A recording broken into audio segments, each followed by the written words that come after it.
nọ́mbà wa, àwọn ọmọdé wọ̀nyí kéré sí nọ́mbà wa. Wọ́n kéré sí nọ́mbà wa. Wọ́n kéré sí nọ́mbà wa. Not because I suffer fast, not because I pray and fast. No be your show, no be jazz. I'm watching. Daily, Osinachi. I'm no kwa, Osinachi. One money, Osinachi.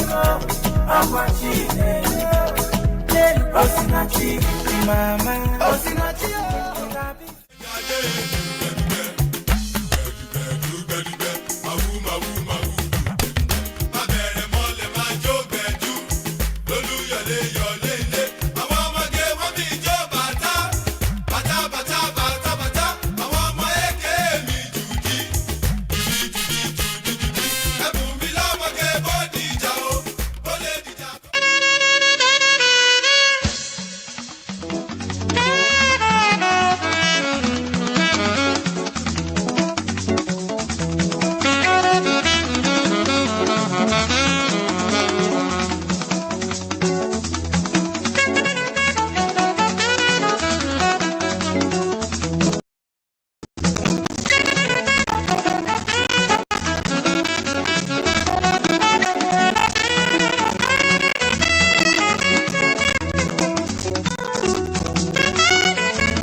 Wọ́n kéré sí nọ́mbà wa. Wọ́n kéré sí nọ́mbà wa. Àwọn ọmọdé wọ̀nyí kéré sí nọ́mbà wa. Wọ́n kéré sí nọ́mbà wa. Wọ́n kéré sí nọ́mbà wa. Not because I suffer fast, not because I pray and fast. No be your show, no be jazz. I'm watching. Daily, Osinachi. I'm no kwa, Osinachi. One money, Osinachi. I'm watching. Daily, Osinachi. Mama, Osinachi.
Wọ́n kéré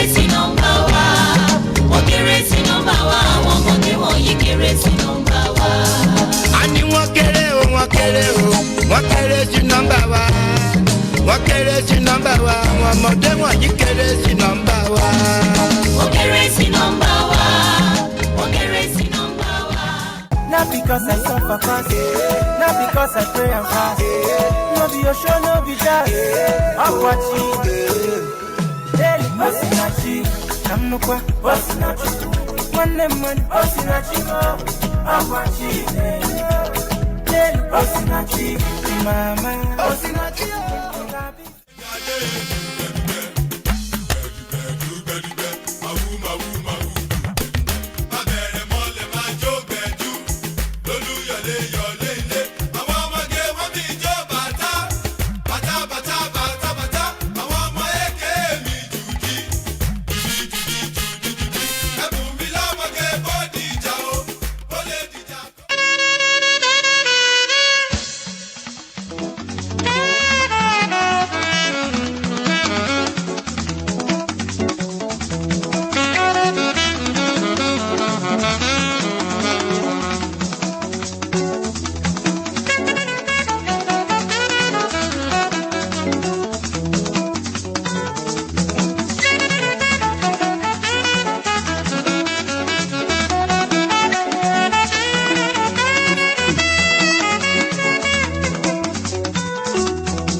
Included. Okay.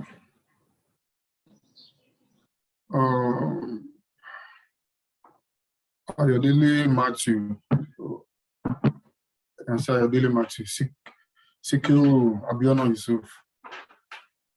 You're welcome. Ayodele Matthew, are you with us? Oh, Abdullah. So like we are the only two available for now. So maybe we still need to wait for others.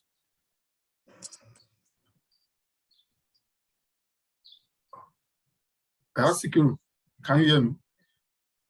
Of course, I can hear you. Oh, okay. Okay. What about Matthew? Matthew Ayodele.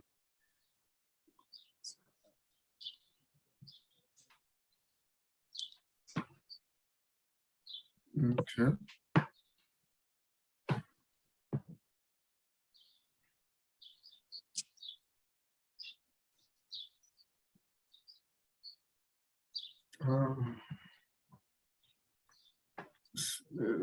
Okay.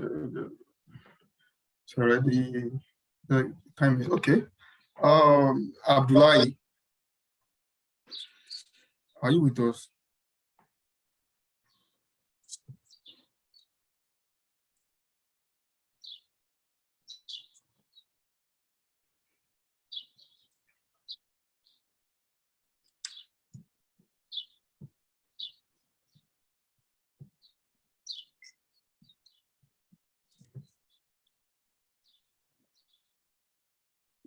Okay. Okay, I've seen your message, Abdullah. We are waiting for Ayodele Matthew. Matthew has multiple signing. Probably he's having a challenge with one. Okay. Okay, I think I can see him.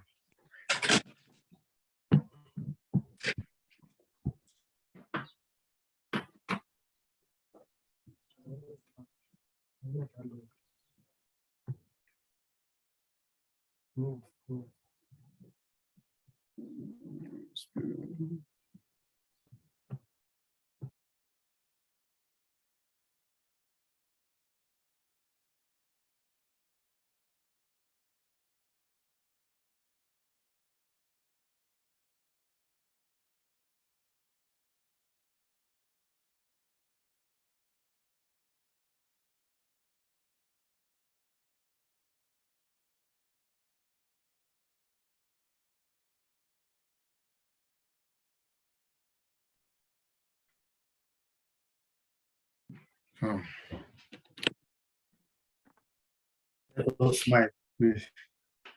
So okay, it's because we are here to discuss football. So that's why we are wearing this type of serious and aggressive look. How to football is not a combative sport. So Now we are smiling. So, are we all set? Okay. Matthew, can you hear me? Yes, I can hear you loud and clear. Okay. Sikiru, let's test your own audio. Of course, I can hear you loud and clear. Okay. Abdullah.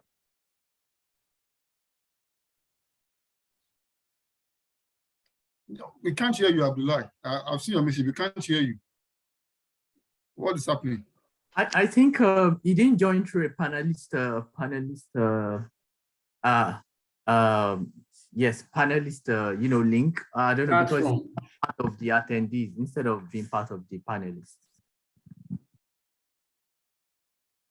So how do we resolve that? Then he should I check think his the mail. LSA representative can actually, I think he should check his mail and join via the mail that he received. So there is a click in that mail. You just click and you join the panelist. Okay. So Abdullah, you are supposed to join as a panelist, not as an attendee. I think that's the reason why we are finding it hard to hear you. Can you please resolve that so we can hear you loud and clear here? We are still waiting for you, Abdullah. Okay, good. So, hello, Abdullah.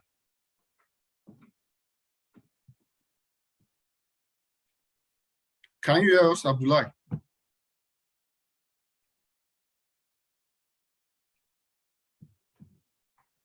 Hello? We just want to hear you, Abdullah. I can hear you. Can you hear me?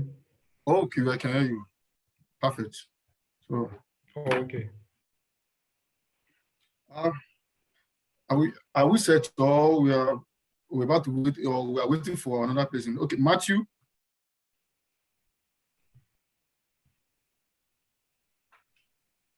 Okay.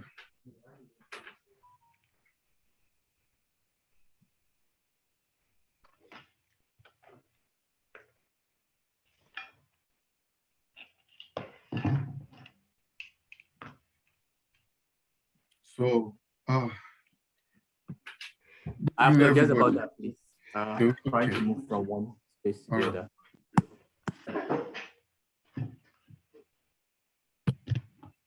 Okay.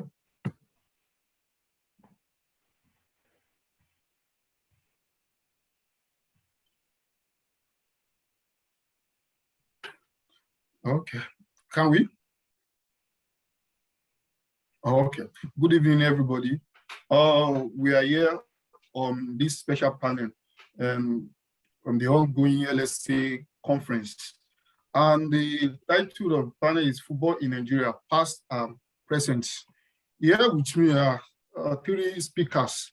I'll call three, maybe I should call it three scholars. Okay, three scholars. We are not doing literary and debating thing here. So the first person on my list, Sport and Nation Building, Abdullah Arogundade. Abdullah Arogundade got his degree from the University of Ibadan. First degree, master's and undergraduate in African history from the University of Ibadan.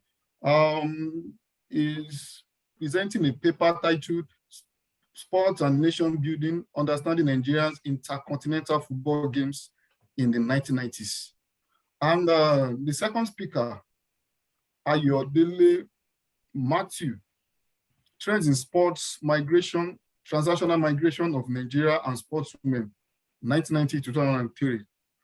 Matthew Ayodele back degree from University of Ibadan in African history. So the same department, the same school with Abdullah Arogundade. And the last but not the least, Sikiru Abiono Yusuf. Sikiru Abiono Yusuf, the rise of the underdogs, performing football and popular culture on a global space. Sikiru Abiono Yusuf is a historian, from the Obafemi Awolowo University, first degree in history and master's degree in African history. So we are all historians here. Who's going to be our first speaker? Let me pick the first speaker based on the list I have here. Okay, let us start from Abdullahi. Abdullahi, sports and nation building, understanding Nigeria's intercontinental football games in the 1990s. Abdullahi. Okay, thank you. I also have I would like to make some few clarifications before I move on. I want to know what time am I having to speak? Oh, sorry, that's my mistake. And you have 10 minutes each. 10 minutes. 10 minutes each.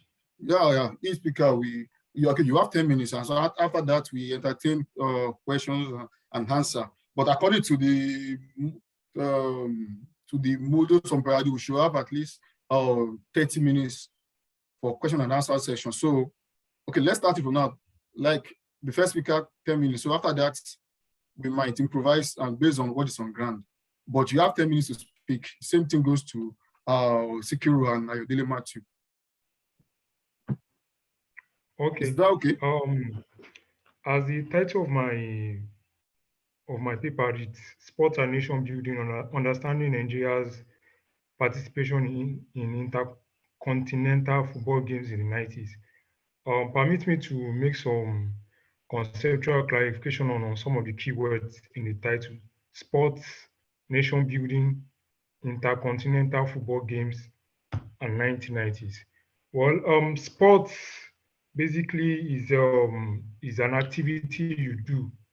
A sport is an activity you do to build the body, to build the body. But as when you go in deeper to the concept, it goes beyond just an activity. It goes into being amateurish or professional, in that some people even takes it as a means of livelihood. That's what they make ends meet from. And nation building, what do you mean? Nation building basically it's how you form a nation from the ground up. What we simply refer here is how people can identify themselves as one and see themselves as such. And now to intercontinental football games, you will notice that the inter there is there's inter and continental. The intercontinental simply means football games that deals with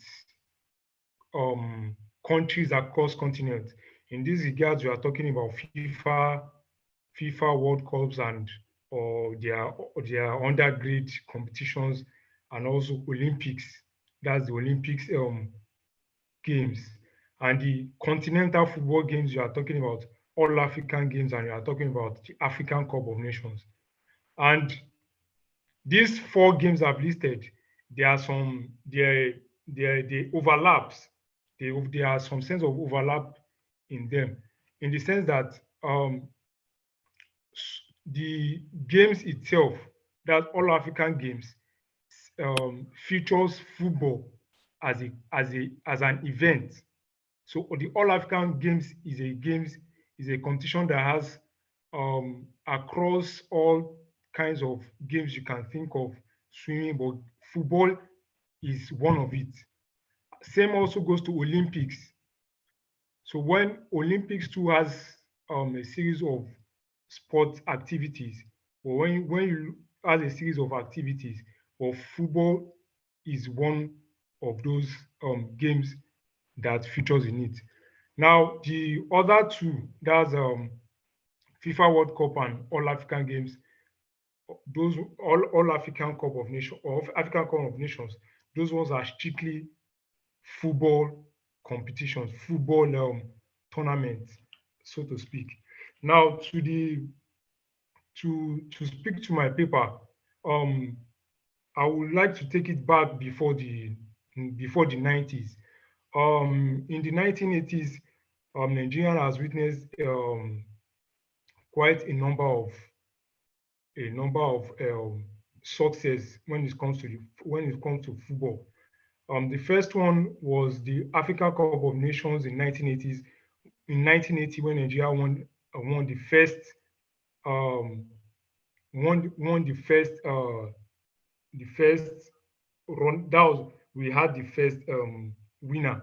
We were the winner in that particular competition, and also the under 17 that occurred in 1989. That's the what we could refer to as Miracle of Dammam in Saudi Arabia. Now, when you look at these strings of successes over in the 1980s, though they were not much, they were they were nuggets like breadcrumbs spread over.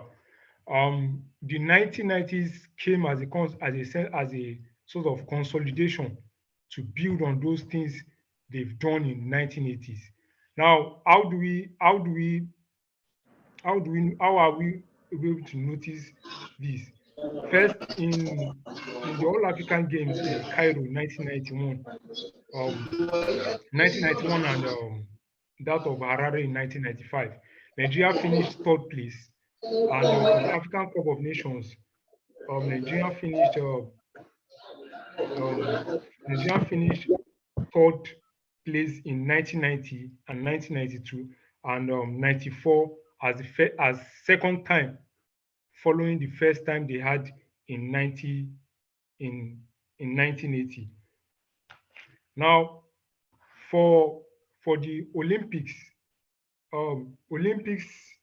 1996 was a very different um, it was a very different terrain entirely. And when you look at the that's when the the metaphor came up, dream team.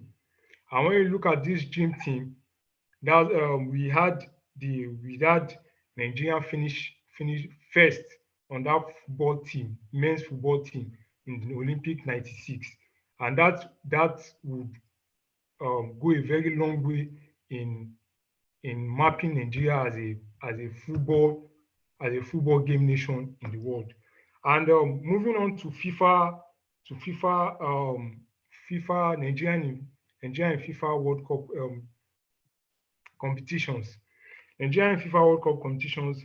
Um, the first debut Nigeria had was in 1994 World Cup 1994, and that was our first appearance ever, and we were able to even make it past the the the group stage, and eventually getting knocked out at the round of 16. For the same thing also happened in 1998. That was our second appearance, and we were knocked out round of 16. And for the undergrade competitions of the FIFA World Cup, I mean under 17 and under 20. The 1993 under 17 in Japan, we were the champions. That will be the second time Nigeria will be having the the under 17 champions, and we were eliminated in quarterfinals under 20, hosted in Nigeria in 1990. Now, when you look at all this, it's on a particular all these were actually happening in a time when Nigeria was battling with credibility crisis. What do I mean by credibility crisis? Nigeria at this time, when you look at in the 90s, particularly from 92, when the presidential election was annulled, you will notice that across all the international communities and the human rights, they were called for Nigeria being removed from international organizations. And yet these these team members of these of these national teams still went ahead and give the country a good game it deserved. So it even boils down to the fact that um, the the military leader then Babangida and Abacha, the the time there was no time they actually debarred Nigeria from participating Now you have 2 minutes. or making official announcements that Nigeria will never participate. But due to pressure, Nigeria was not due to he had to succumb to pressure at least in 1996, where Nigeria was not able to participate in the African Cup of Nations and the 96 and 98 African Cup of Nations. But you will still see that across from the 90s across till when he eventually died under mysterious circumstances, he, this team were still able to give us a good game, and most of those most of those names and resounding names will still be engraving in the mind of Nigerians in years to come, who are those who have made the the the foundation at this stage. So You have 1 minute. 4 minutes, One minute. 1 minute. So it is safe to say that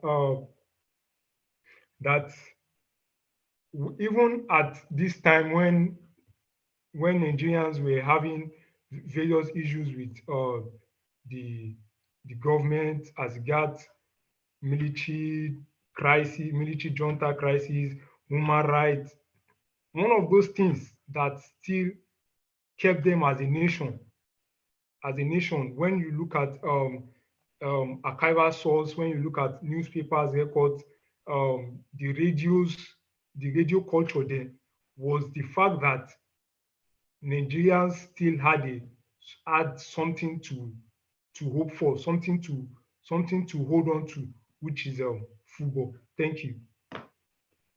Thank you, Abdullah. Thank you for that brilliant presentation. The next person on the list will be Matthew Hayodele. Sorry, my introduction wasn't that robust. So Matthew Hayodele, as I have stated earlier, did undergraduate and master's degree from the University of Ibadan, and is Erasmus Moodle Scholar of University of Leipzig. Am I right?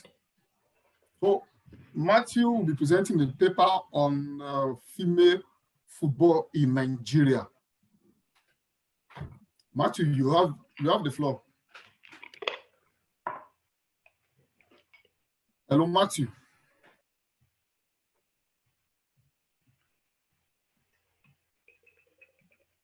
Matthew. Please, can you hear me? Oh, sure, I can hear you.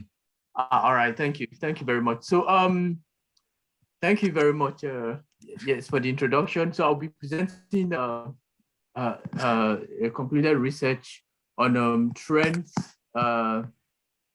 in sport labor migration, transnational migration of Nigerian sport women, 1990 to 2003. And I should also say, like, what really informed this research interest, number one, is the fact that, yes, sport history is a growing field in Nigeria, right? And definitely we've had scholars like Weboa and, every other, like some experts, really trying to reconstruct the sport history of Nigeria. I mean, but basically, there's still this gap, even though it's a growing field, right? It's a growing field that is also leaving a lot of, right? And this gap it's leaving is actually like women's participation in sports. And so this is one of the reasons why I'm motivated to really look at or focus on sports women and then try to analyze what really motivates, what informed their migration between the year 1990s and the year 2003. And then I'll start by saying, the pattern of sport labor migration has posed broader questions of national identity, citizenship, exclusion or inclusion of labor, the political economy of countries, and the concept of globalization itself. And one of the scholars I actually, I looked at before really embarking on this research is Taylor, who argues that the movement of athletes from one country to the other reflects the socio-economic structure of the host and home countries. So in an attempt to understand the complexities involved in sport labor migration, there is a need to understand the underlying and causal factors involved. And this study definitely, I believe, will contribute to the growing scholarship on African sports labor. First, because like I've actually put this in sections, because first it would interrogate women's participation in international games in the 1990s, which has actually been downplayed. And then it will also look at the effect on transnational migration of Nigerian sport women. It will examine the implications of the Nigerian socio-economic system on sport women's migration, and also analyze the effect of transnational migration on national sports in Nigeria. It's also important to note that in conducting this research, I used newspapers from the National Archives of Nigeria in Ibadan and also the Oyo State Library. And this newspaper actually, varies from the Punch, Nigerian Daily Sketch, Daily Times. Yes, so I actually interrogated these newspapers, perused them to see, okay, what are the reportages? From all these international games, what exactly was the media visibility of these, sport women? And then I move on to talking about Nigerian sport women international experiences and global visibility between 1990 and 2003. And, the significant number of sports participant movement from one country to the other in context of participation in international competition has actually, to some extent, exposed all these sports women to amateur status in terms of the type of game they play, in terms of, how it is actually organized in each continent. Take, for example, like Nigerian sportswomen had participated in various international tournaments, such as their participation in the Commonwealth Games of 1958, 1966, 1972, 1974. And to some extent, these have actually set their record strong at the, in the international community. And what is also important again is that, they became, contender in international sporting communities. Because in 1979, the first ever women's wrestling carnival in Africa was held in Lagos. And, for an international sporting festival to be, to actually be hosted in Lagos, in Nigeria, that means to some extent, Nigerian, women, sports or women's participation in sports in Nigeria at this time has actually received global visibility. And what is also important again to note is, due to the reputation of Nigerian sportswomen as one of the best in Africa, it's witnessed the attendance of Scottish girl Rusty Blair, Sherry Line of the United States, and Natasha of Germany, for the wrestling carnival. And by the 1990s, the expansion of international sporting tournaments for women informed new trends of regimes of digitization of sporting events. For example, we already have what we call television, we already have what we call transistor radio, we already have, so Nigerians, sports women really participating in international tournaments was already being, the information about their talents, about their successes, about their victories are actually already being transmitted to other continents. So it's not just limited to the continent of Africa alone at this period. And what is also important again is the fact that this actually gives these women wide range of people to have access to watch them, in different parts of the world. Also, the women's movement for inclusion and accessibility through the Atlanta Plus and Brighton Declarations of 1996, Brighton's Declaration, informed and intensified efforts towards organizing international women's sports tournaments.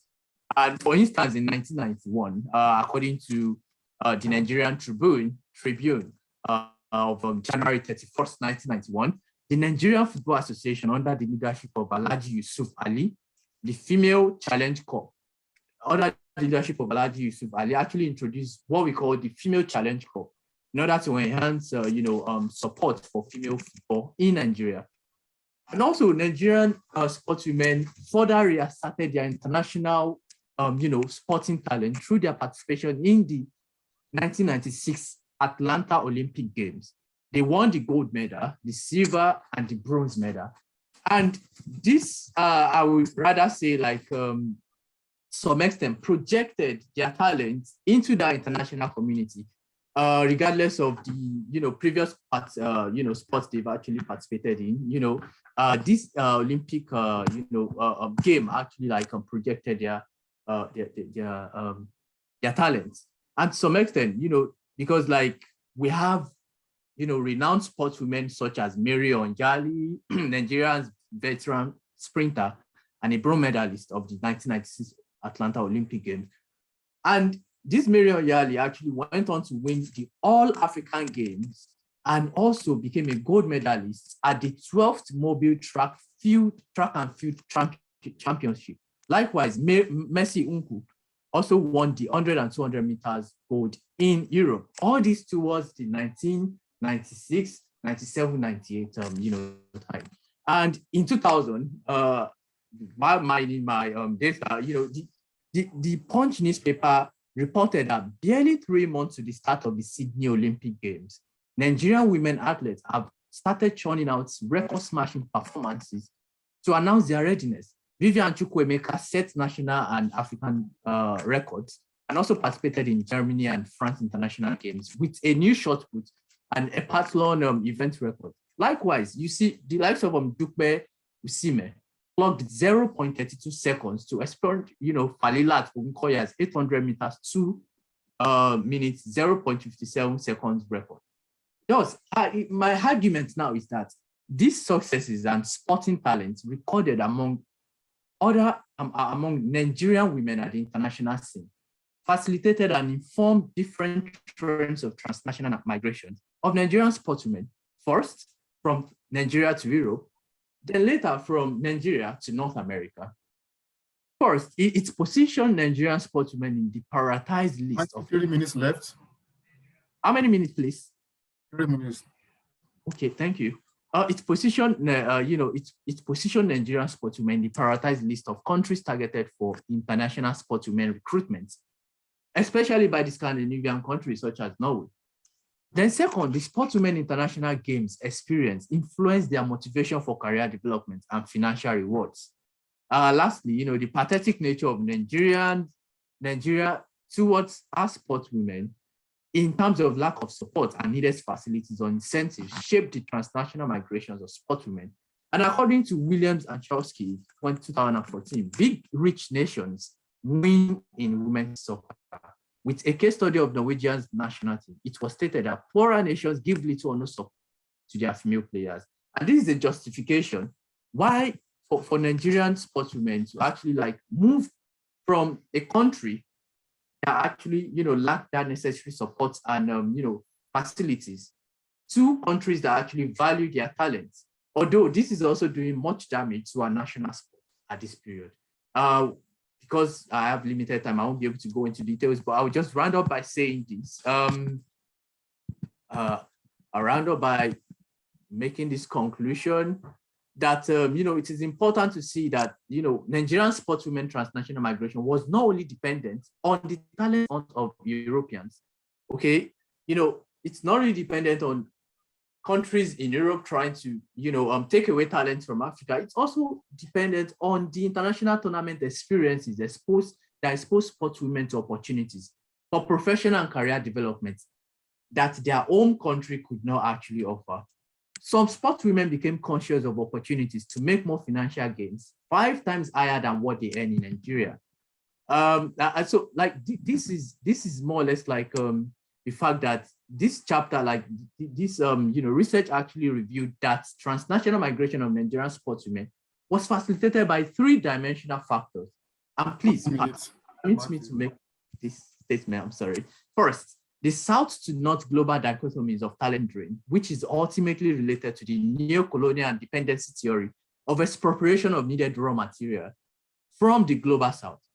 The Nigerian sports women's talent, skills, and achievement was a site of appeal and attraction for the European and North American clubs and national team. And this facilitated talent hunts for Nigerian sportswomen and their migration outside Nigeria. Second, the international visibility and exposure of Nigerian sportswomen to more organized sports with prospects for career development and huge financial gain was another factor. Lastly, the structural and institutional inefficiency, non-professionalism, and lack of athlete support had spurred the contestation for many athletes to rethink their commitment to representing their home country.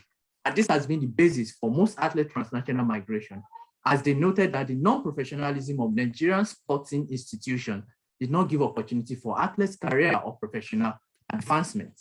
Thank you very much for listening. Thank you. Thank you, Matthew. Thanks for your efforts, for a brilliant presentation. The next person will be Sikiru Abiono Yusuf. Apart from doing a master's degree holder in history, is presently a student from the Ben Gurion University in Negev, Israel, doing masters in African studies. So, Yusuf, you have the floor.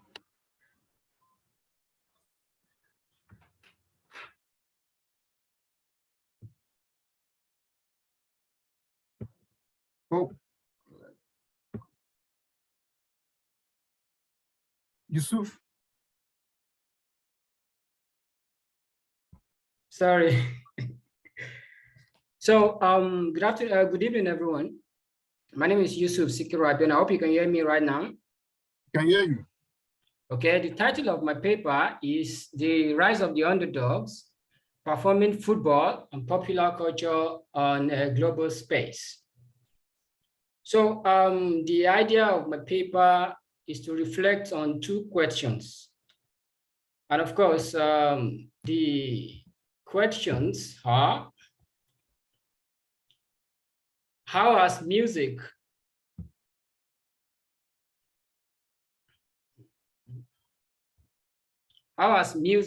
and football foster nation building in Nigeria? And of course, the second question is, how can music be utilized for researching football in Nigeria? So, and of course, these two questions is based on two triumphant periods in the history of Nigerian football. First was in 1985, when Nigeria won the maiden edition of Under 17 Kodak 1985 in China, and of course, the Olympic dream teams of 1996. So before I move on to discuss the core aspect of this paper, so I want to a brief about the history of football and of course how football has been utilized. So a number of scholars have discussed football, its origin, and of course how it has evolved over the years in Nigeria. So first we look at Boa, which of course one of the earliest works on Nigerian football history, talks about the cultural imperialism origin of Nigerian football. I mean, football introduced as part of imperial engagement of civilization movement in Africa. Then we look at Ville Facile, who talks about the colonialism and the modernization of football, and how football became a colonial and modernizing tool by the colonial actors. And of course, we look at how Halaji also talked about how football became a tool for anti-colonial struggle. Of course, the face of sport and anti-colonial struggle remains Dr. Nnamdi Azikiwe, who did not only establish one of the earliest African football teams in Nigeria, but also used West African pallios, his newspaper outlets, as a platform to agitate for colonial, to counter colonial policies, and of course to mobilize Nigerians towards independence in 1960. And of course, Lin and Domboski have also examined nation building and of course the role of football in the First Republic of Nigeria. In their work, we're able to understand how sports journalism politicalized Nigerian football to narrate the current, to address the challenges of nation building in Nigeria, and of course, how Nigerians at some moments can momentarily evolve this idea of national cohesion through football. And of course, globalization as well. So by 1970, particularly with the emergence of Joan Avalanche from Brazil, who became the president of FIFA in 1974 and lasted till 1998, how he did ensure that he deprovincialized football in the global space. So imagine in 1974, translated to the fact that football became a global affair, such that he also expanded international football competition by introducing youth football games into global football competition. So I move on to discuss the nexus between nation building music and of course sports. According to Ibekwe, theorizing African music suggests the concept of societal philosophy. So this societal philosophy is further divided into two. We have a musical sense and of course musical meaning. So according to Ibekwe, he says that African music has this tendency of promoting social value. And of course, what makes it a platform for promoting social value is the fact that African music are intellectually based, and not just that they are intellectually based, they are laced with philosophical meanings. And these intellectual base and philosophical meanings drove the fan base of some of these prominent musicians that we have in Nigeria, particularly from the 1960s. And of course, we are familiar with Akwala, Juju, Afrobeat, Fuji, and hip hop, and how each of these actors have also deployed lyrics to promote national cohesion, and of course, call for a whole lot of issues such as gender equality, good governance, human rights protection, dignity to life, and of course, freedom of association. Of course, Fela Anikulapo Kuti became a global person through his social activism of music in the 1970s and of course in the 1980s. So the fact that African music are embedded with intellectually driven, and of course has philosophical meaning, drew the fans base of some of these musical genres.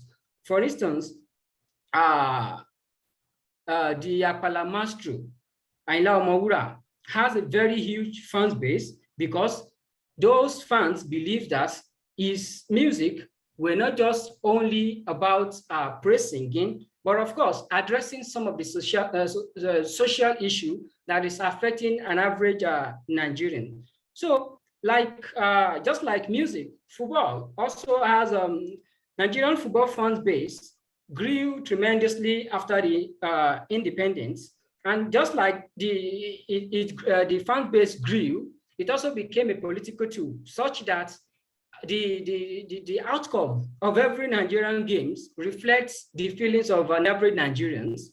For instance, the first 2 decades of Nigerian football was struggling both continentally and internationally, such that in the 1960s, when Ghana defeated Nigeria, it became a chaotic scene. Such, of course, as Lin and Domboski also argued in their work, one of the challenges with Nigerian football in the 1960s is how to appoint a coach. When an Israeli coach was appointed, it became a religious affair, such that between the South and the North, there was this diplomatic crisis within the Nigerian political space, because the Northerners, who are pro-Muslim, were against the Israeli, who they believe, based on the international dimension of Muslim-Israeli crisis. So then I move on to look at the inclusion of the periphery, which of course, like I said earlier on, Joan Avalanche was the one that introduced the youth football in 1970, first in the 1970s when the under-20s was introduced, and of course in 1985 when the maiden edition of Nigerian World Under-17, Kodak Under-16, was eventually established. So Kodak was the one, not just that he expanded the international football arena, he also ensured that the concept of neoliberalism also became one of the goals of driving football in the 1970s and of course in the 1980s. So then I move on to discuss my vision and Olympic 96, leveraging football for national cohesion. Just like other speakers have, particularly Abdullahi, nation building for Nigerians also became a football affair, such that whenever Nigerian triumph, probably at the continental or global space, it gives Nigerian this momentary joy of national cohesion, whereas every Nigerians believe that, oh, we are one. Oh, there is no Hausa. Oh, there is no Yoruba. Oh, there is no Igbo. We are just one Nigeria. And of course, the musicians also leverage on this social issue, such that the moment Nigerians, what do you say? 2 minutes left. Okay, so when Nigerian won the 1985 on the 17 World Cup, Juju Maestro Ebenezer Obey released his album titled My Vision, which coincided with the celebration of the Nigerian triumph at the World Cup. So in My Vision, he dedicated a track to celebrate Nigerian triumph at the global space. And beyond the fact that he was celebrating the World Golden Eaglet, he also used the opportunity to discuss some of the nation-building challenges that Nigeria were confronting at the time and how they can continue to have this belief that, oh, if Nigerian Golden Eaglet can go all the way to conquer the world, then we can also as well solve our differences in Nigeria. The same thing goes to Fuji Maestro, Alhaji Sikiru Ayinde Barrister. The moment Nigerians became the champions of Olympic in 1996, he also delivered a hit single titled Olympic 96. And of course, in this Olympic 96, he also did exactly what Ebenezer Obey did in 1985 by, of course, coming back to promote this idea of national cohesion and, of course, addressing the social issue that Nigeria was currently undergoing. So beyond the fact that the musicians, so we have Nigerian newspapers were also filled with joys and, of course, capture all manner of glorious moments. For instance, Tunji Landa wrote in one of his articles that the World Golden Eaglet have renewed my faith in Nigeria's ability to recover from self-imposed and sustained mediocrity and idiocy to be number one. With a team like Golden Eaglet, the future is not so gloomy. All is not lost for Nigeria. There is hope yet. Of course, beyond the fact that he's addressing the local dynamics, he also moved on to address the global dynamics.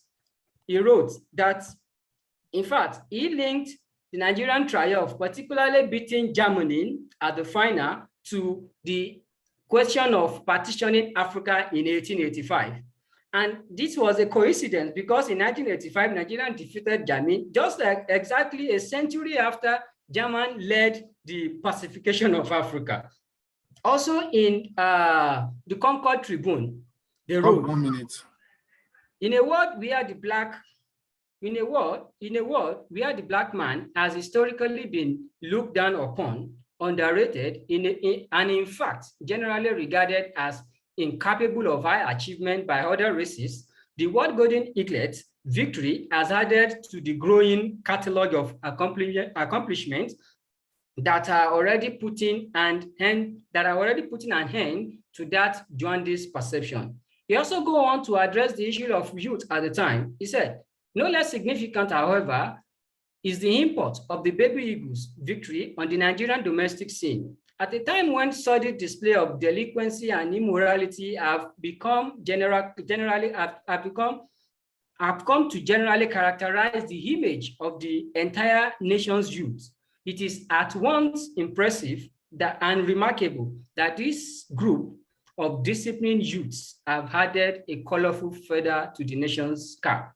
These are some of the national aspirations that Nigerians at the time expressed because Nigerian won and they were able to conquer the world. So closing remarks. Post-colonial Nigeria has been... Can you hear me? Yes. Based on the messages I've received now, I think you still have like 10 minutes. If you really, maybe you yes. Do you want it like do you want to end the conversation? We start all over again, or you continue with what you are doing now? Okay, let me just round up so we can open the floor for question and we can have more time to discuss. All right. So closing remarks. Post-colonial Nigeria has been bedeviled with the challenges of nation building. Debates on the major problems and possible solutions have taken different dimensions, including music and football. At various opportunities, Nigerians have demonstrated the will, albeit momentarily, the capacity and tendency to foster national cohesion. Yet, the contradictions remain. Not only that the political landscape in the subsequent years became chaotic, harnessing the power of football also became elusive. Thank you very much. Thank you, Sikiru, for that brilliant presentation. I think I will start from the first speaker. You still have 10 minutes, another 10 minutes to speak, just like what I told Sikiru. Abdullah, do you have anything to add? I think there'll surely be things for you to say. 10 minutes will not be enough for your presentation, but I'm sure of that. So if you want one or two things to tell us about what you just presented that time couldn't prevent you to do in the first place, maybe you can let us know now. Okay, you mean I should, if I have additions to what I have presented earlier? Yes. Okay. Yeah. I would like to speak on the part of nation building. One of the fundamentals of nation building process is the sense of identity and the conscious creation of it. Now, when looking at football itself, one of those things football gives is the identity, the image, and all the paraphernalias that represent Nigeria as a nation, from the color of the flag itself, from whether you are a black or you are a white, or whether you are from the north, east, or west. So when you see even when you are not on the field, you see yourself, you see a part of you being out there, or a sense that you also have something to give, and that's a powerful force when looking at nation building. It's not just about the people in Abuja or the politicians doing what they are supposed to do, or I mean that that should also be it. But when you look at these things we see every day, you see that there's sense of nation building in them. When anyone tells you, oh, Nigeria is playing, I mean, everyone would always be eager to have to have them viewing them on the TV. And secondly, one of those ingredients of nation building I would also like to capture is the horizontal dimension, as postulated by J. Eligu. What do we mean by horizontal dimension? Well, vertical dimension basically it's it's from the government down to the people, the constitution, how is happy, and how those processes of social contract. That's the vertical dimension. But the horizontal dimension is all everyone has a part. It's everyone is on a ground playing field to to to contribute to nation building. And one of those ways um, um, we contribute to nation building, or these young men, whether the players or the or we Nigerians ourselves, is, I mean, we we we we see them as being one of Like us. you have okay, you have 1 minute. Sorry. 1 minute, okay. Yes. And lastly, uh, I would also like to conclude by saying that football is as important to Nigerians as the basic necessity of life. An aspect of the Nigerian culture which has command popularity among the citizens, foster national unity and socio-cultural integration. Football in Nigeria has gone just beyond a game. Football in Nigeria is a passion, a force, an integral force whose relevance to nation building would always be infinite. Thank you. Thank you, Abdullah. Um, Matthew, do you have anything to add? Do you? Yes, Okay. I do. You have 5 minutes, please.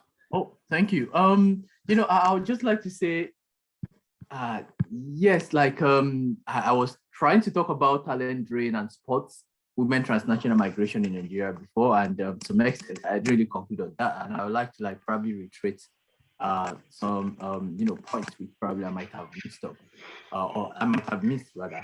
So Boteo and Agagad, I mean, the reason why I'm calling all these names or like international scholars is that Nigerian scholars are actually yet to explore women's participation in sports, or not like they are yet to, but then it has not really been intensive. So most international scholars are the ones really like giving voices to this. So that's why names like Agregad and Boteo actually have comments on Nigerian sports history, because Nigerian migration or female migration footballers into Scandinavian countries. In one of the articles, Moving for the Love of the Game, International Migration of Female Footballers into Scandinavian countries, right? They noted that Nigerian women's international football migration into Europe are related to aspirations for professional development and not only for financial security. And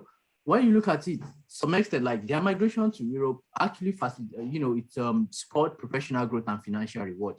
And this assertion can be confirmed using a case study of Gloria Lozio, Nigeria's best athletes, 100 and 300 meters hurdles, that won silver for Nigeria at the Sydney Olympics, who later opted for Spanish citizenship in 2001 and went on to win a gold medal at the 2002 European Championship for Spain.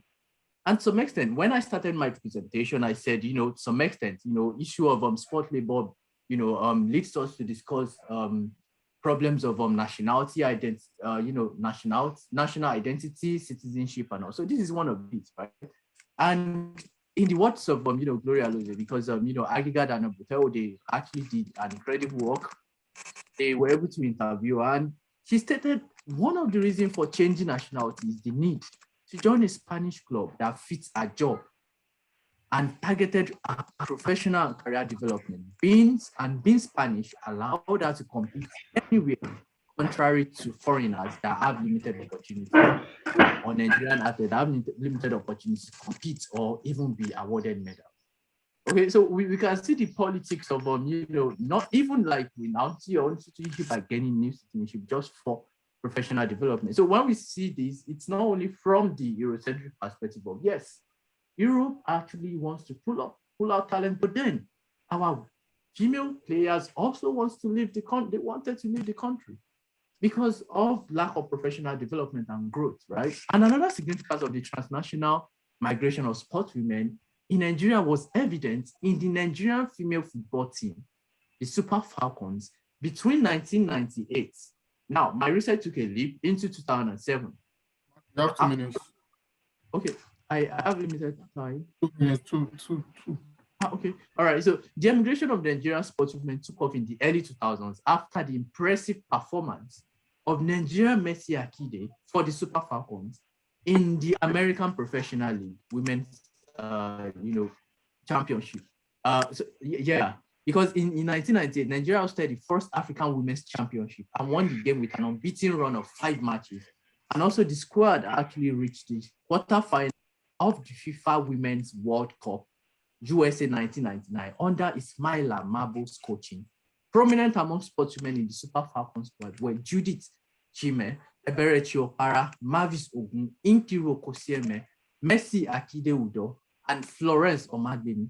Now, the talent drain and brain drain part of it, is the fact that these sportswomen had made national team from their respective domestic clubs, such as Pelican Star, Worldwide Angels, Ufoma Babes, Rivers Babes, and Flying Angels. However, these same sportswomen actually migrated. Most of them have moved to the United States, playing for community colleges, being coaching community colleges in the United States. The likes of Judy Chime played for Super Falcons in 1998, 1999, 2000, winning square, and later went on to the United States to become a football college coach. Likewise, Mavis Ogun.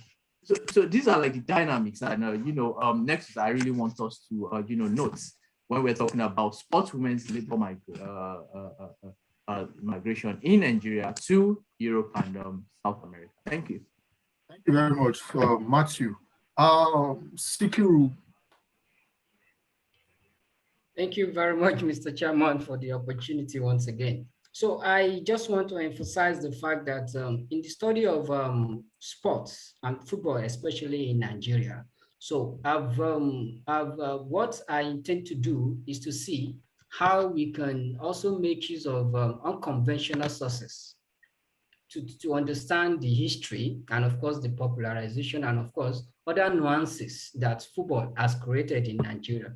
Like I said, for instance, Obe and Barrister were not the only musicians that have also sang songs that has to do with football in Nigeria.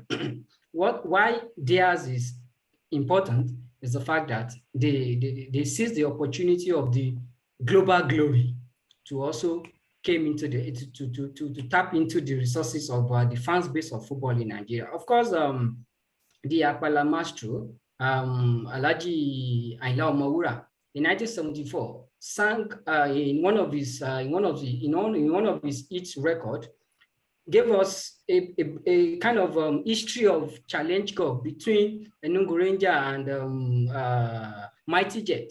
When you listen to songs like this, beyond the fact that we were not available at the time, when you listen to songs like that, you were able to capture the moment when he started the song that, the two teams, the game was supposed to start around 4:45, but because the two teams came on to the pitch in the same football shirt, so they had to order them back into the dressing room, and of course they had to make adjustments. Went on to give us the idea of how the government also were on ground to grace the occasion, to tell you the extent at which football was politicalized in Nigeria. And of course, in the likes of the, of course, we were also familiar with I forgot the name of the musician now. Wanlele, where you dey? Wanlele, hey Africa, where you dey? Wanlele, Okocha, you go Tebi, where you dey? These were songs that whenever Nigerian is playing and the song is going underneath, so, and it's not just that the songs are going by, they are also a reflection of the history of the turbulent history of football in terms of the triumph, in terms of the challenges. So what I'm basically saying is the fact that beyond the conventional sources that we often use to do our research, we should also look into some of these untapped resources to assist us in reconstructing and, of course, in researching further the history of football in Nigeria. Thank you very much. All right, thank you. Thank you all for your brilliant presentation. I think it is time to allow our participants. Let me start from Folaromi Flourish Olorunibe. Nice presentation, Abdullahi. In truth, sport is the one and maybe the only common thread that binds Nigeria together and helps in developing a feeling of patriotism and unity within and outside the borders of Nigeria. However, given the successes of sports, football in particular in brackets, in the 1990s, as you have highlighted in your presentation, how can sportsmen and the Nigerian government replicate this 1990s winning spirit to solve the problems of nation building in present-day Nigeria? I think that question is directed to Abdullahi from Flourish Olorunibe.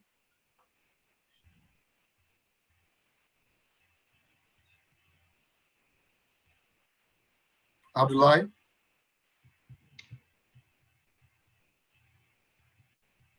Yes. Okay. I read the question that was directed to you. Yes, I've noted it. Okay. Another.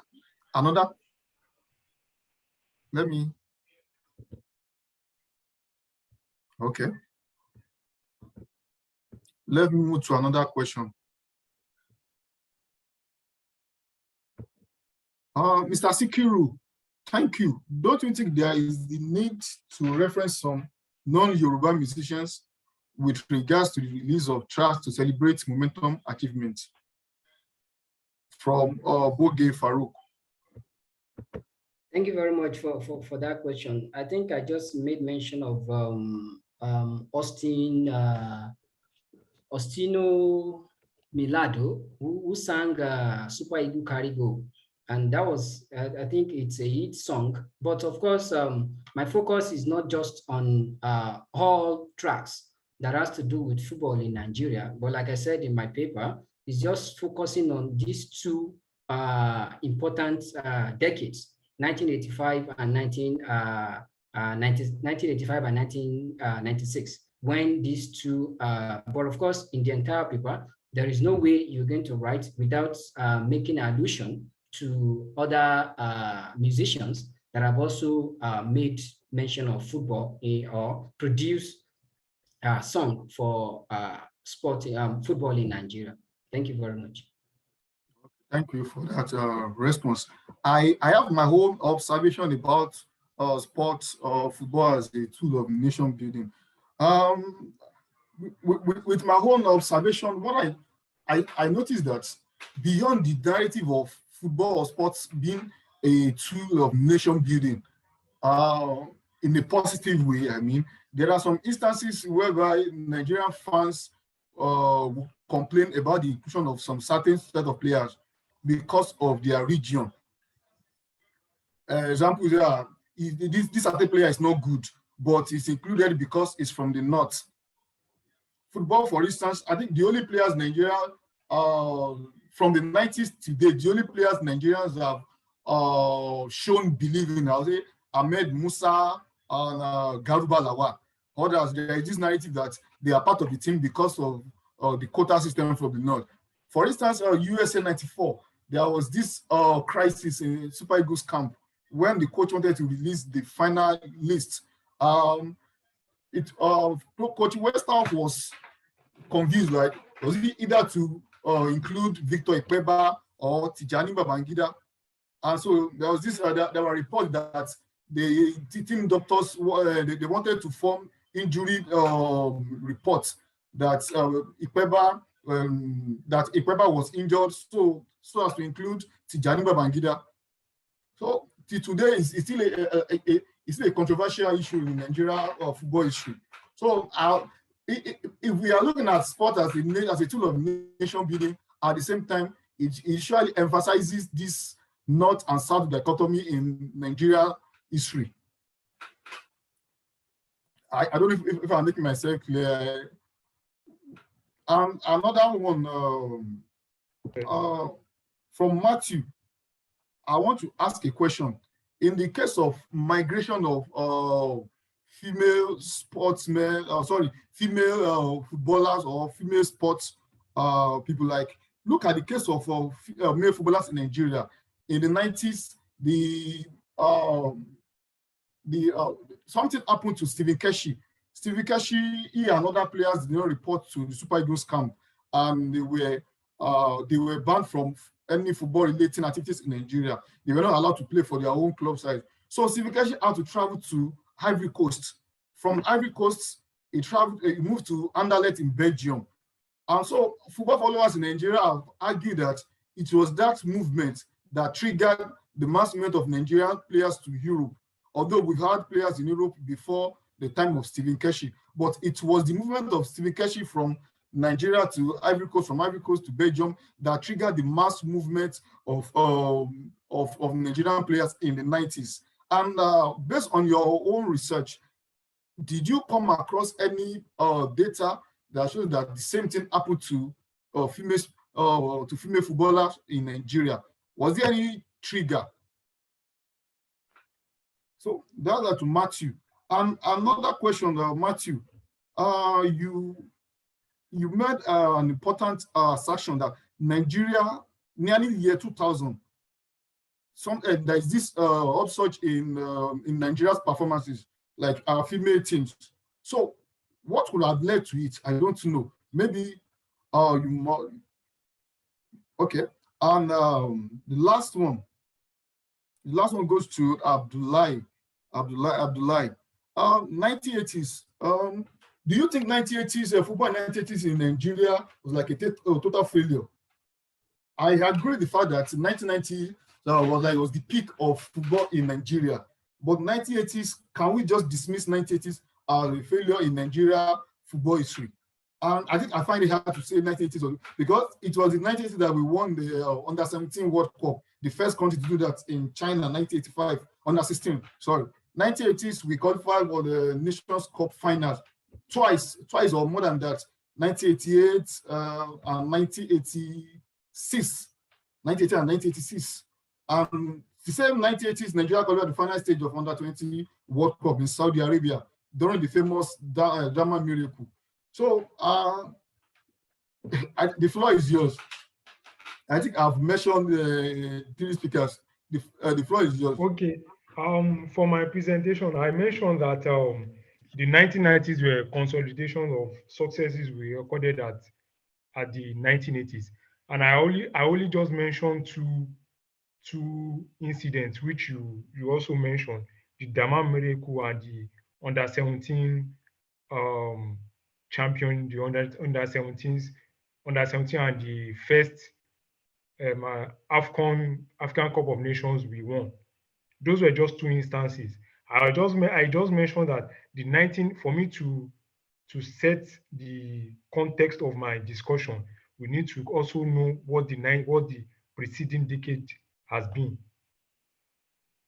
And for the question, the participant that asked, Mr. Bouge Farouk asked that 1996 if to participate. Well, Nigeria was not actually withdrawn. It wasn't that if we were not able to participate. We withdrew from the 1996 African Cup of Nations. When you look at the preceding years before the 1996 African Cup of Nations, Nigeria has always been either in the runner-up or the second runner-up or the quarter, the final four, so to speak. But the one that happened in 1996, Nigeria had to withdraw, and because of that withdrawal, we were subsequently how would I put it, disqualified for the next for the next edition of that particular Cup of Nations. And now there's another argument to your second question, that how was the trend, the beginning, that the 1996 African Cup of Nations marked the beginning of downward trends in Nigerian football. How has this trend affected the process of nation building in Nigeria? Well, there's an argument that during the military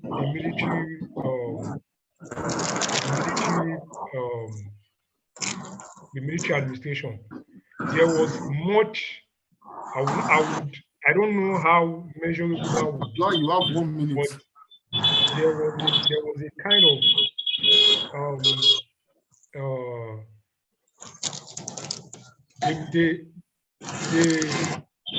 they were much interested in sports and games.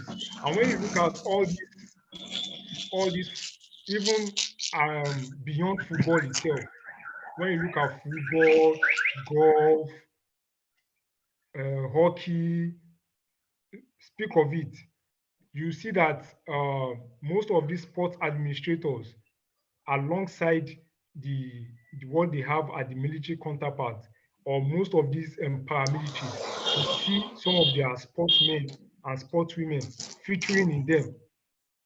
So it was a kind of it was a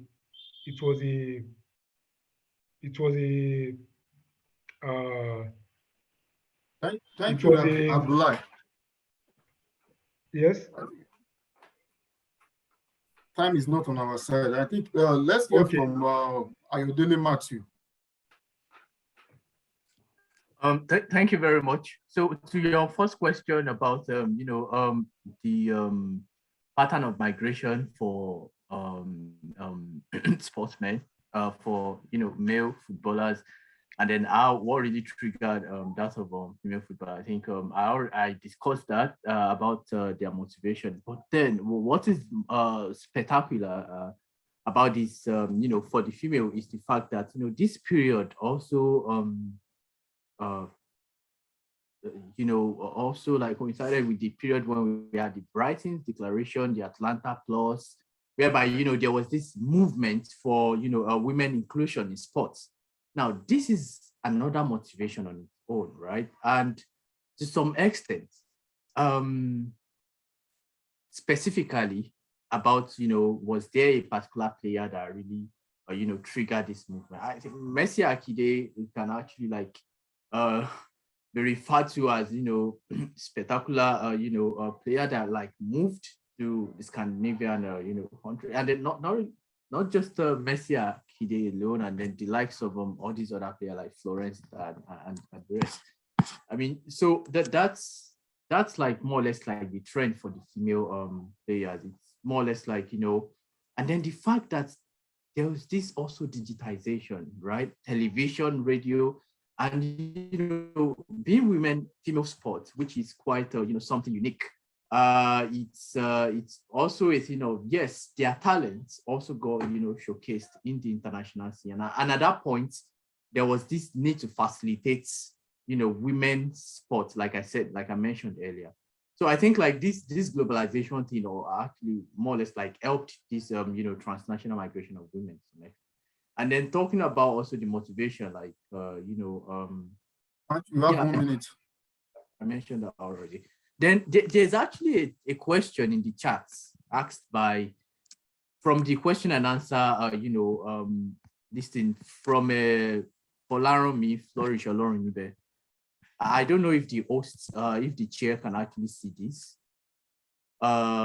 It's a question about given the leadership struggle and administrative problems within the Nigerian Sporting Federation, taking into consideration the recent drama between the Nigerian Women National Basketball Team and the Nigerian Basketball Federation, don't you think there will continue to be a continuous trend in sport labor migration? I would say yes, because let me give you an example of, in 1991, the Amateur Athletic Association of Nigeria, AAN, issued an official letter to the United States of America embassy in Nigeria to stop the issuance of visas to Nigerian athletes based on limiting Nigerian athletes from transnational migration.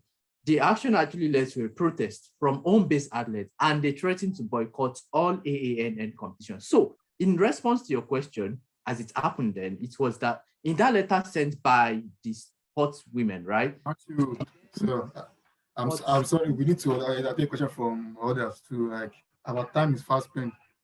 I'm sorry. A question or observation from Professor Lynch Sheila. I know this panel is about football, but I am interested to hear what other sports, besides for football, the panelists think could be researched. Sorry, let me come again.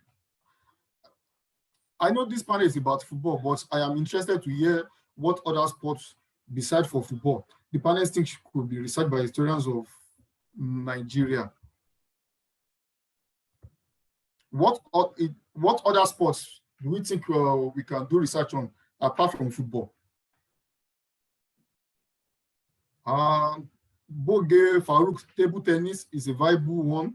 I think it is used to be very popular, even more than football, on the streets of Lagos. Thank you, Boge Farouk. Cricket is another sport. Cricket in colonial Nigeria used to be a sport of the elite. In Calabar, Old Calabar. So we have cricket, racing, and what have you. So another, okay, horse racing in colonial Nigeria from Sharon Williams. Thank you very much. Matthew, are you done? Okay, golf. From Abdullahi. Thank you. Oh, Matthew, are you done? I was rounding off my response. Okay. Mrs. Like, just to quickly round that up, I was saying like the response to, just to like how it actually played out then, and this is how it's also playing out right now. So in the letter sent by the sportsmen to the to the Amateur Athletic Association of Nigeria was that it was inhuman for this is actually according to Nigerian Tribune, that it was inhuman for the sports ministry and the AANN to give such order when Nigeria does not have enough facilities for training. All right, this was a statement made by Fatima Yusuf, one of the victims of visa denial. And this, so now what is going on between the Nigerian women basketball and then the Nigerian sport? It's more or less like a repetition of what has happened, and this will definitely further encourage this trend of sports labor migration, because this present sport association also, it actually introduced a lot of stifling and relegating policies, and then there are no facilities to give chance for professional growth and development, just like it has happened before. So we keep on seeing the same trend, not until the government actually decide to focus not just on male sport, but then also inclusion of women football. See the likes of Masishat or Oshola. I mean, these people are people that actually moved away from Nigeria because they know their career can develop there. But then we are focused on men's sports, we are focused on this, we are focused on that. So there's still this shadow of androcentrism in sports that we are still battling in Nigeria. Thank you. Thank you, Matthew. From Boge Farouk, Mr. Gumbiade, thank you. How would you react to the view that the inability of the Super Eagles to participate in 1996 African Nations Cup marked the beginning of downward trends in the Nigerian football? How has this trend affected the process of nation building in Nigeria?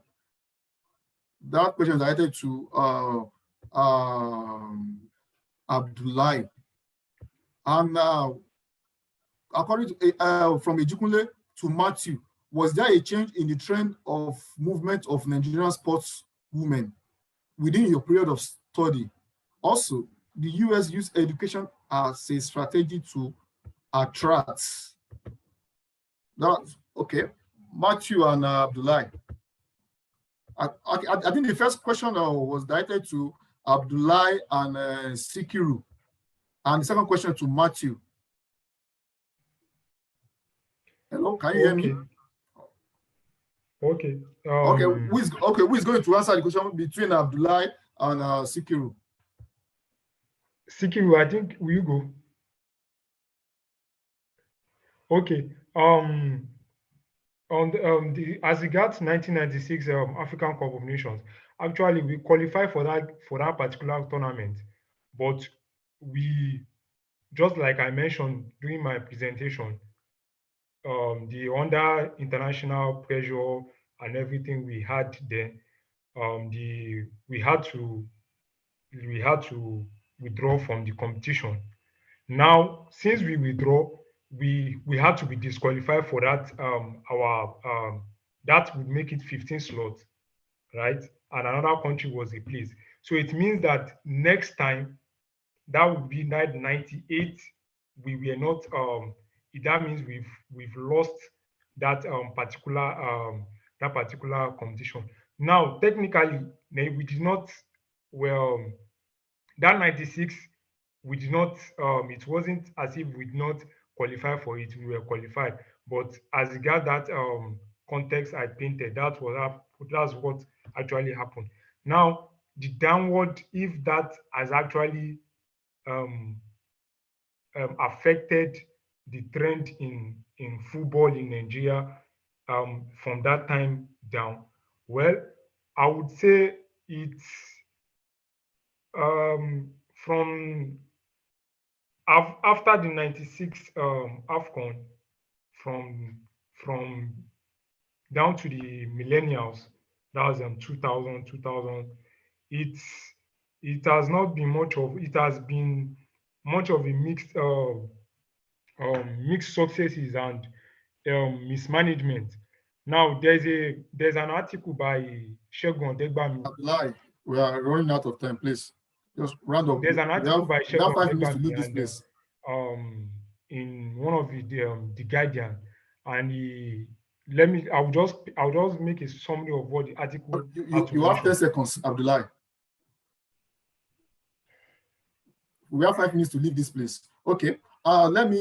Sorry for calling you. The time is no more on our side. Let me add to what you just said. The inability of Nigeria to participate in 1996 African Cup of Nations, and later on 1998 Burkina Faso African Cup of Nations could be one of the factors in our downward trend in Nigeria. Because in those two editions, based on paper, Nigeria was the strongest team in Africa in the 90s. We will have won one out of the two editions. But I would say one of the major reasons which caused our downward trend in football is our inability to replace our aging athletes. Even if we had gone to 1996 and 1998 Nations Cup, as at the year 2000, most of our players were already aging. Look at the Nigerian match against Senegal. Look at the speed the Senegalese were using to beat our players. Our players were better, but they were already aging. The likes of Sunday Olise, Taribo West. If you were conversant with newspapers reported during that time, they were being called tired legs. Finidi, tired legs, all of them tired legs. So they were already aging. Even if we are participated in those two editions, we are not replacing our aging players, we will still be where we are. From Matthew, okay. From Ejikunle Yomi Ebenezer. So can I respond to his question? Oh, sure. So for me, like the change I actually observed during my studies, the fact that Can I be snappy? You have 20 seconds. Matthew, you have 20 seconds. Women were moving to the Scandinavian countries, as players. But then in the 2000, 2003, 2004, women started moving to North America, not as players, but now as coaches, right? So that's one. And really, thank you so much for your observation about, education as an attraction by the United States for sportsmen in Nigeria. And I also want to note one thing that I hope next panel, I will have, women also, discussing about sport, because right now it's just In fact, the panel is also male dominated. Thank you. It should be gender sensitive. Okay. 5 more minutes. 5 more minutes are added. Thank you, LSA. Thank you very much. Thank you. I saw a question from Apara. I don't think if I've read his question. Okay. Sikiru and Abdullah, if Nigeria loses a match, how does it affect nation building? From Apara Okoyemi Samuel. So I think it resonates what you were talking about, the challenge that Bonfejo had between selecting Babayaro and of course Ikwewa while they were planning for Westerhoff. Thank you. Westerhoff, 1994. Yes, exactly. Selecting Tijani Babangida and Victor Ikwewa. Yes, thank you very much for that. So it's part of nuances of the crisis of nationhood that Nigeria has been battling with since 1960. Just like when Nigeria won the 1985 edition of the Under-17, part of the report, as reported by the Nigerian newspapers, was the fact that the team were selected based on merit. It wasn't based on the general federal character that has created a whole lot of challenges in Nigeria. So, and of course, because the question of identity is very central and is key to every discussion in Nigeria. So when particularly a northerner is in a team and Nigerian perhaps failed, and perhaps in the course of the game, there is a mistake from the northerner. So Nigerians are quick to jump into conclusion that whole lot of people from the north were selected based on federal character and not quality. And that was exactly what happened in, I think, 2010 World Cup, when Keita got a red card and Nigeria eventually lost the game and were out of the game. So we were jumped, and of course it also resonated recently in our World Cup qualification when Humaru was brought on board, and of course Nigeria could not win. Eventually we also moved to the idea of, because the Northerners were not good enough, and because we've always selected teams based on federal character rather than competence. So, but of course, it's an ongoing discussion. There is no way a diverse nation like Nigeria, that when you have a national team, it must also reflect, however minute, it must also reflect a national identity. So I think that's one of the crises of nation building that we are currently undergoing, but we'll move over. Thank you. Thank you, Sikiru. Thank you very much. I have a question for all the three speakers. It's an observation.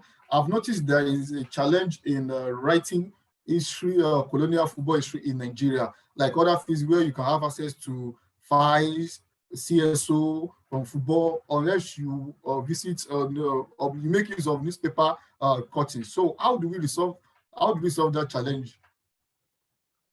If you want to write colonial history of football in Nigeria, definitely you're not going to make use of files. You might find files, but they will not be enough compared to other fields in history. So how do we resolve the challenge of paucity of? So who's going to give us a suggestion?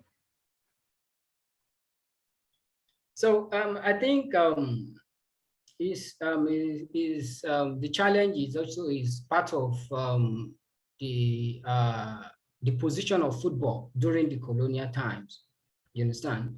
But of course, the fact that through the Nigerian newspapers, particularly those that were very, very active at the time, and of course, we should also understand the fact that not until in the 1920s, when the idea of football became a colonial tool, ordinarily, and of course, where it became a political issue in Nigeria.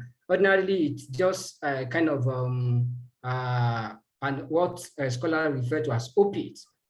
something for fun. So there was no enough seriousness attached to football in Nigeria. And of course, as a result of that, and of course, there is no colonial policy per se, just like we have policies on other issues during the colonial Nigeria that affect the colonial society. So I think, but of course, we can continue to make use of newspapers.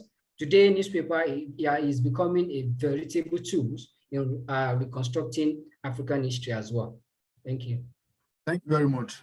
Bolanle Shinyobade, each speaker should be able to present a policy recommendations. I'm sorry that there's no time for each speaker to speak. We have we have 2 minutes to leave this place. Which other? Okay. I think someone should answer that. Someone should answer Bolanle Shinyobade. Each speaker should be able to present a policy recommendation. So who's going to do that? Please. And before that, Ijikunle Yomi to Sikiru, I want to suggest that you should conceptualize the concept of the underdogs in your topic with regard to your presentation. Thank you very much, Ijikunle. What makes a nation an underdog in a major competition? That's a brilliant idea. So are you with me?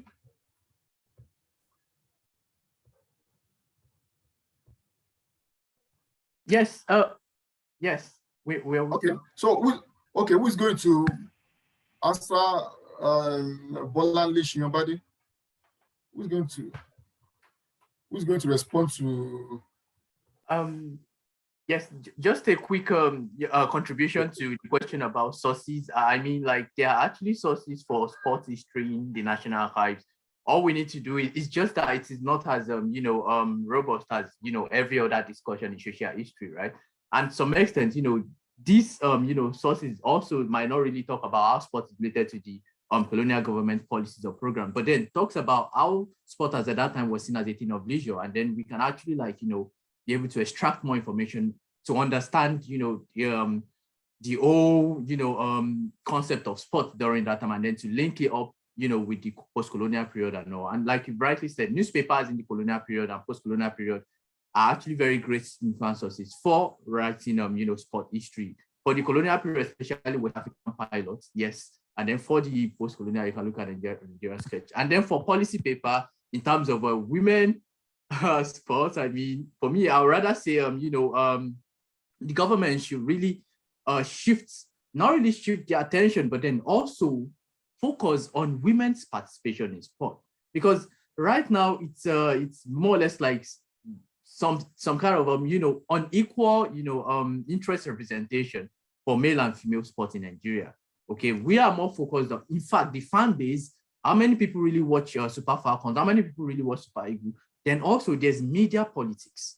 All right. Now, the way they report, male sports is different from the way they report female sport. So these are like issues and questions and problems, or we should really provide answers. Thank you, Ayodele Matthew.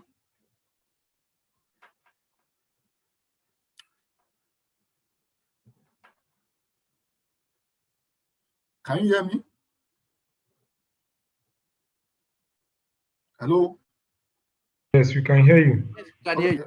Okay. Any question? Okay. Any observation before we call it a day? It's already time.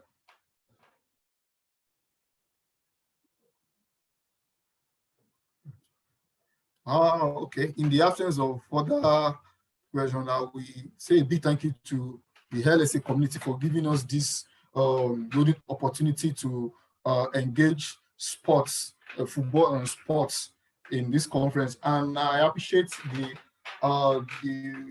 brilliant presentations of the 3 speakers and all the participants asking questions, giving us observations. I thank you all. I appreciate all of you. I think we should be running off now. Thank you very much, all of you. I'll say goodbye to everyone. Bye.